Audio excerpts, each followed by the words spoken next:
Assalamualaikum warahmatullahi wabarakatuh. Perkenalkan, nama saya Siti Fatimah Romla. Saya mahasiswi dari Program Studi Ilmu Komunikasi Universitas Negeri Jakarta. Pada kesempatan kali ini, saya akan mempresentasikan hasil penelitian kualitatif saya dengan judul Gaya Komunikasi Kepemimpinan Ketua Vis Media Center dalam meningkatkan motivasi kinerja anggota. Oke, saya akan share screen terlebih dahulu.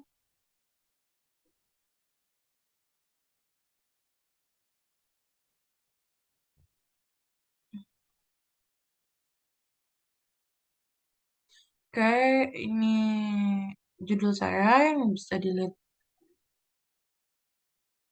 Oke, pada bab satu ada latar belakang. Latar belakangnya itu organisasi dapat didefinisikan sebagai tempat di mana banyak orang berkumpul dan bekerja sama untuk mencapai tujuan yang bersama yang harus dicapai. Tentunya sama halnya dengan organisasi Vis Media Center yang memiliki tujuan bersama di dalamnya yang harus dicapai. Vismed adalah sebuah wadah yang disediakan oleh fakultas yang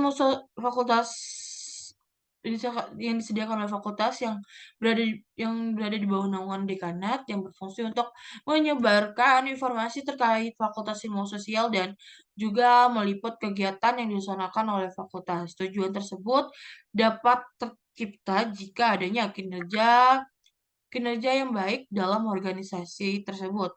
Pada saat ini, manusia merupakan faktor yang sangat penting untuk menjadi tolak ukur dalam menentukan suatu keberhasilan dan untuk pencapaian target dalam sebuah organisasi keberadaan sumber daya manusia akan memiliki potensi yang besar dalam menjalankan aktivitas organisasi.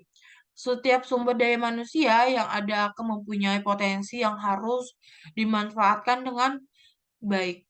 Karena pentingnya menyadari sumber daya manusia, maka organisasi tersebut seharusnya memberi perhatian khusus terhadap sumber daya manusia dan menganggap bahwa anggota adalah aset dari organisasi untuk mengembangkan usaha yang dijalankan.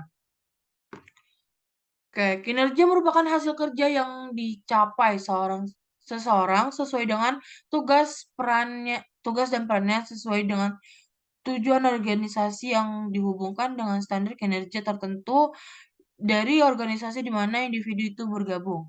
Kinerja anggota mempunyai peran penting dalam suatu organisasi karena eee, selu seluruh anggota akan membantu pekerjaan di organisasi agar cepat selesai dan dengan hasil baik tetapi suatu organisasi memiliki produktivitas kerja yang berbeda.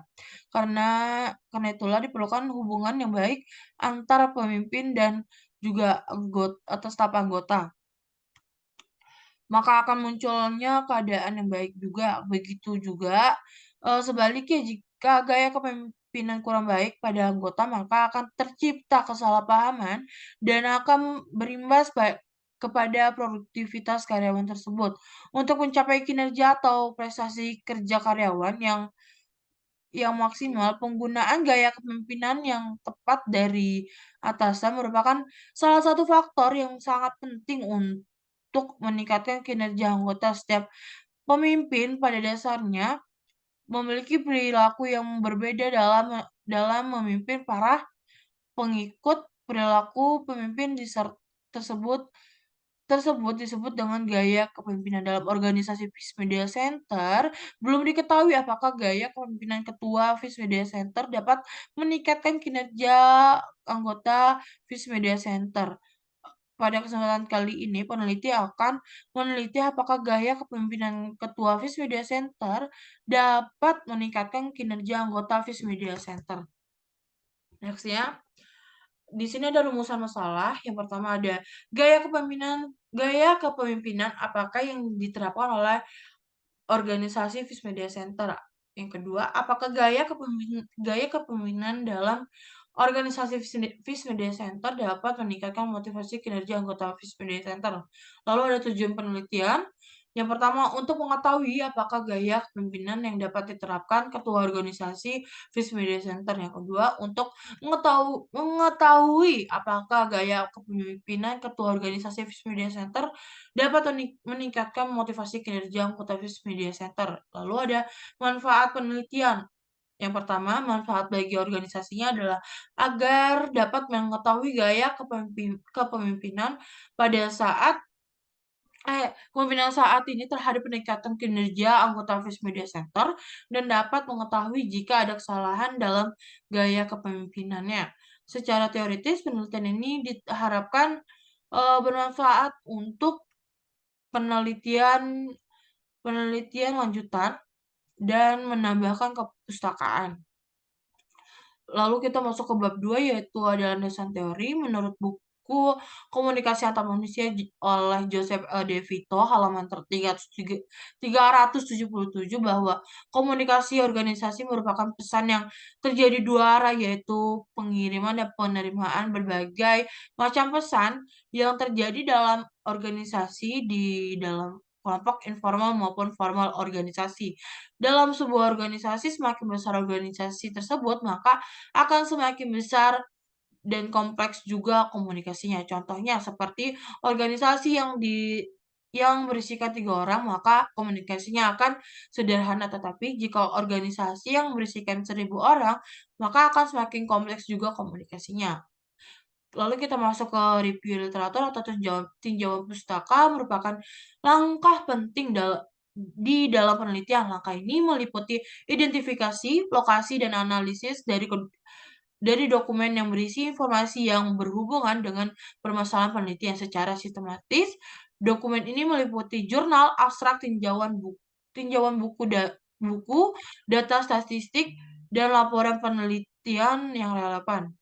Lalu kita masuk ke variabel dalam buku komunikasi organisasi oleh R. Wayne Pes dan Don Favoles bahwa tujuan kepemimpinan adalah membantu orang menegakkan kembali, mempertahankan dan meningkatkan motivasi mereka. Jadi pemimpin adalah orang yang membantu orang lain untuk memperoleh hasil-hasil yang diinginkan. Pemimpin bertindak dengan cara-cara memperancar produktivitas, moral tinggi, respon yang energi, kecakapan, yang berkualitas, komitmen, efisiensi, sedikit kelemahan, kepuasan, kehadiran, dan kesinambungan dalam organisasi. Kepemimpinan diwujudkan melalui gaya kerja atau operating style atau cara kerja yang sama dengan orang lain, konsisten. Melalui apa yang dikatakan atau dengan cara ngomong kita atau bahasa dan apa yang kita perbuatnya atau tindakan, seseorang membuat orang-orang lainnya untuk memperoleh hasil yang diinginkan.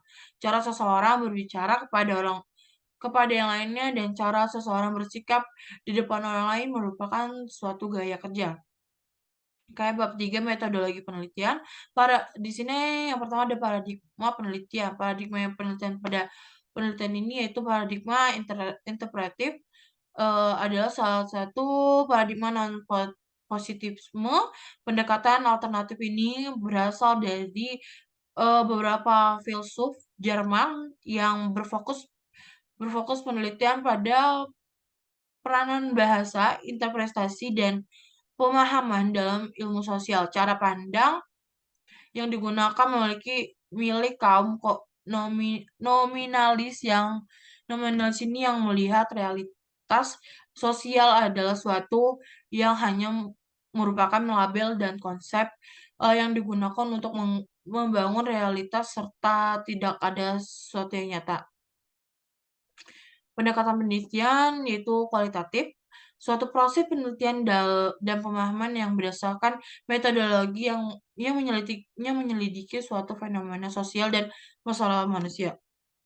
Penelitian ini membuat suatu gambaran kompleks, meneliti kata-kata, laporan terinci, dan pandangan responden dalam melakukan studi pada situasi yang alami. Creswell 192.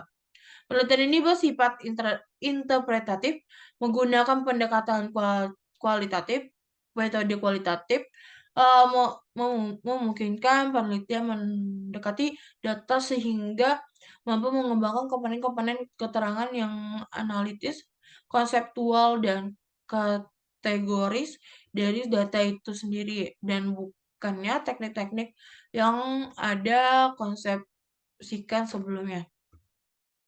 Oke, di sini kita masuk ke metode penelitian. Metode pengumpulan data yang digunakan adalah wawancara dan observasi, teknik penarikan informan, teknik pengambilan sampel atau penarikan informan. Dalam penelitian kualitatif ini menggunakan teknik sampling purposive yang menurut Sugiono 2014 halaman 85, teknik sampling purposive, teknik penentuan sampel yang pertimbangan tertentu. Sampel yang akan diambil dengan kriteria atau ciri-ciri khusus yang kemudian dianggap ahli atau mampu dalam menjawab tujuan penelitian.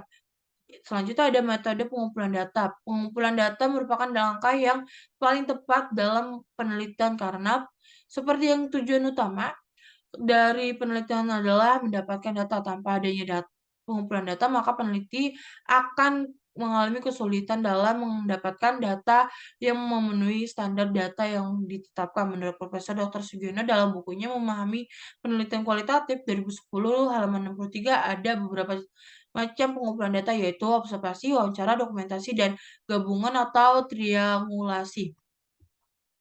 Lalu di sini ada metode pengumpulan data atau di sini ada keabsahan data. Criswell 2015 halaman 347 berpendapat bahwa keabsahan data dalam penelitian kualitatif sebagai usaha untuk menilai akurasi dari berbagai temuan sebagaimana yang dideskripsikan dengan baik oleh peneliti dan partisipasi. Pandangan ini mengemukakan bahwa setiap laporan riset merupakan penyajian dari penelitian.